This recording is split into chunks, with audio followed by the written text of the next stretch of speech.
दर्शाएगा क्योंकि CCTV footage तो एक बड़ा इसमें सबूत का काम करेगा। उसे पता चल जाएगा कि किसने बदमाशी शुरू की थी। नहीं मांगेंगे तब बेहतर आदमी माफी मांगेगा।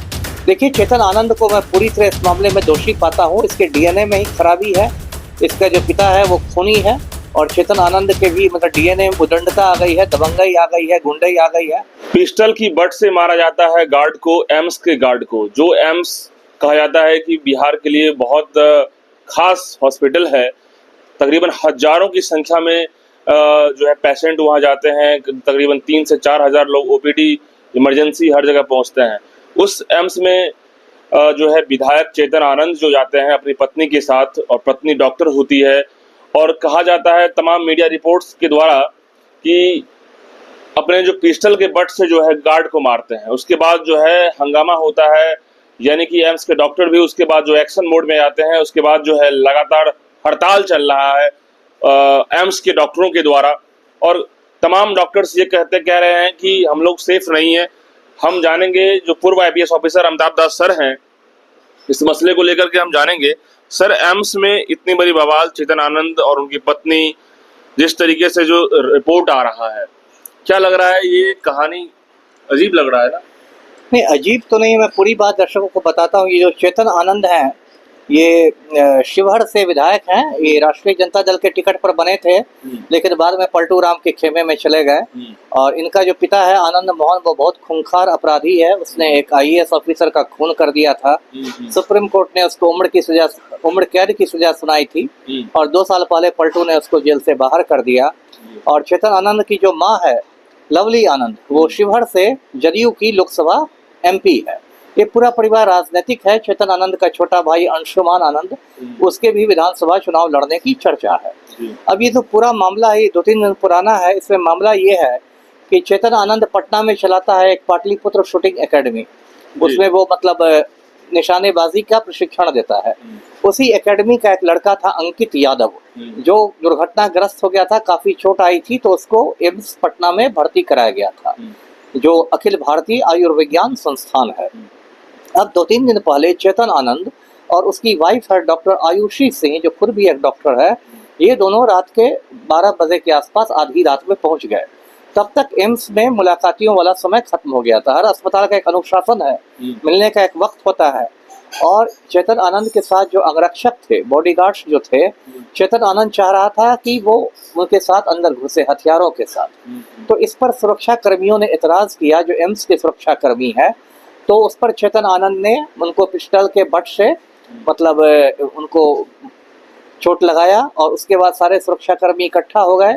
और फिर मियाँ बीवी दोनों को उन्होंने 30 मिनट तक, आधे घंटे तक बंधक बना के रखा एक कमरे में, और इनके साथ ही मारपीट की। उसका किसी तरह लोग भागे वहाँ से। फिर डॉक्टर आयुषी सिंह ने फुलवारी शरीफ थाना में एक दरखास्त दिया, और उसमें कहा है कि हम लोग के साथ मारपीट की गई, और यहाँ भी तक इल्ज़ाम लगाया है कि डॉक्टरों ने हमारे सोने की चेन छीन दी, जो मुझे बहुत बकवास वाली बात लगती है। डॉक्टर आयुषी सिंह का चेन क्यों छीनेगा? लेकिन झूठ बोलना इन लोग की खानदानी परंपरा है। तो ये सब बात हुई। उधर एम्स में क्या हो गया है कि डॉक्टरों ने हड़ताल कर दी है। वो लोग मांग कर रहे हैं कि भाई, इस तरह से बंदूक की नोक पर डॉक्टरों से इलाज नहीं कराया जा सकता है। और उन लोगों ने हड़ताल भी कर दी है। वो चाहते हैं कि चेतन आनंद माफी मांगे। तो ये जो भी प्रकरण हुआ बहुत दुर्भाग्यपूर्ण है। माफी नहीं मांगे अभी तक? नहीं मांगेंगे तब बेहतर आदमी माफी मांगेगा। देखिए, चेतन आनंद को मैं पूरी तरह इस मामले में दोषी पाता हूँ। इसके डीएनए में ही खराबी है। इसका जो पिता है वो खूनी है, और चेतन आनंद के भी मतलब डीएनए में उदंडता आ गई है, दबंगई आ गई है, गुंडई आ गई है। और पलटू राम के समय में इन लोगों को बहुत ज्यादा सत्ता का संरक्षण मिला हुआ है। सत्ता संपोषित गुंडे ये है। तो जो कुछ हुआ है ये गलत है, और इसके लिए मैं चेतन आनंद की गिरफ्तारी की मांग करता हूँ। जी बिल्कुल। सर, ये जो मामला है, अब विशेष रूप से एम्स जो है सेंट्रल गवर्नमेंट का है, तो कहीं ना कहीं पीएमसीएच तो है नहीं, जो बिहार सरकार नीतीश कुमार उसको जो है प्रिजर्व कर ले।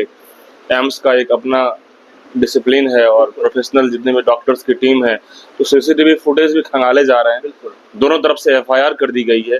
तो क्या लग रहा है कानूनी तरीके से, और एक पुलिस का जो जांच होगा, क्या कुछ यहाँ पे दर्शाएगा?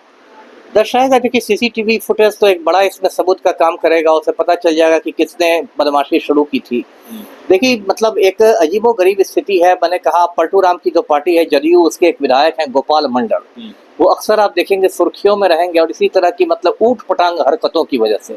कभी आप उनको देखेंगे कि एक तेजस एक्सप्रेस ट्रेन में चड्ढी बनियान पहन के रात्रि गश्ती करते रहेंगे गोपाल मंडल। कभी देखिएगा भागलपुर सदर अस्पताल में पहुंच जाएंगे पिस्तौल चमकाते हुए।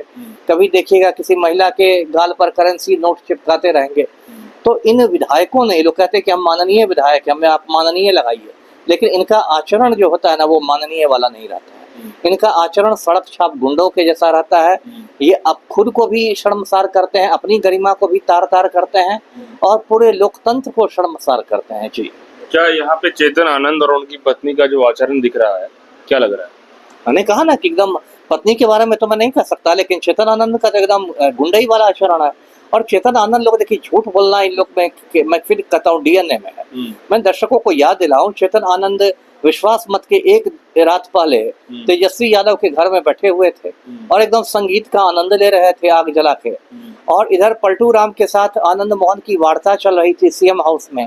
और जहां ये पक्का हो गया कि लवली आनंद को जदयू का टिकट मिलेगा शिवहर से, बस चेतन आनंद के छोटे भाई अंशुमान आनंद ने पाटलिपुत्र थाना में जाकर एक झूठी रिपोर्ट लिखा दी कि मेरे भैया चेतन आनंद का तेजस्वी यादव ने अपहरण कर लिया, किडनैपिंग। बताइए, लाखों लोग टीवी पर देख रहे हैं कि वो एकदम संगीत का आनंद ले रहे हैं और किडनैपिंग हो गया। और रात के 2 बजे पटना पुलिस ने ऐसे तेजस्वी यादव के आवास को घेर दिया। कितना बड़ा बड़ा झूठ बोलते हैं और दिन दहाड़े झूठ बोलते हैं। तेजस्वी ने आपका अपहरण तो नहीं किया था, क्या सोच के आपने अपहरण का एक दरखास्त लगा दिया? आप सारी पब्लिक को उल्लू समझते हैं। यहाँ पे सर एम्स में इधर से चेतन आनंद और उनकी पत्नी कह रहे हैं कि मारा पीटा गया, मतलब कि इस तरीके से चेन छीन ली गई। और उधर से डॉक्टर्स की टीम जो भी लोग हैं वो कह रहे हैं कि जबरदस्ती जो है ये लोग ट्रामा सेंटर में घुस गए और बट से, जो पिस्टल की बट से गार्ड पे अटैक कर दिए। ट्रामा सेंटर में जो डॉक्टर आयुषी सिंह है वो फोटो खींच रही है। बताइए, ये तो मजाक बन गया ना, हर जगह फोटो खींचने लगिएगा। किसका फोटो खींच रही है सर? उसका, अंकित यादव जो भर्ती था उसका फोटो खींच रही है कि इसका इलाज ठीक से नहीं हो रहा है।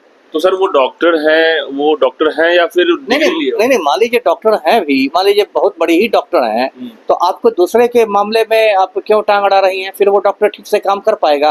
और यदि आप इतना ही ज्यादा असंतुष्ट हैं तो मरीज को ले जाके दूसरी जगह भर्ती कराइए, है ना। देखिए एक दो बार हर जगह का एक अनुशासन है ना। एक दो बार मुझे भी आईसीयू में जाने का मौका मिला है किसी को देखने के लिए। आपको आईसीयू में जाने के पहले मास्क पहनना होता है, वो अनिवार्य है, नहीं तो संक्रमण फैलेगा। आपको जूता पहन के नहीं घुस सकते, वो अनिवार्य है, आप जूता खोल लें। आपको एप्रॉन पहना आता है। अब वहाँ कोई बोलने लगा कि मैं तो माननीय विधायक हूँ, मैं तो ऐसे ही जाऊंगा। तारे हर जगह विधायकगिरी और गुंडाई देना चलती है। आपको अनुशासन का पालन करना है। जी बिल्कुल, हर जगह गुंडागर्दी नहीं चलती है, बिल्कुल सही बात है। और ऐसे में विधायक यदि चेतन आनंद हैं, यदि पढ़े लिखे हैं तो समझते होंगे कि हॉस्पिटल का एक डिसिप्लिन है। आप यदि आईसीयू में या ट्रॉमा सेंटर में जा रहे हैं तो उसका यदि टाइमिंग में यदि आपको कोई दिक्कत हो रही है तो उसका आप तरीके से सलीके से बात कर सकते थे। जो डॉक्टर्स की टीम है, वहाँ के एचओडी है या फिर एम्स में जो डायरेक्टर है, उनसे आप बात कर सकते थे क्योंकि आप विधायक हैं।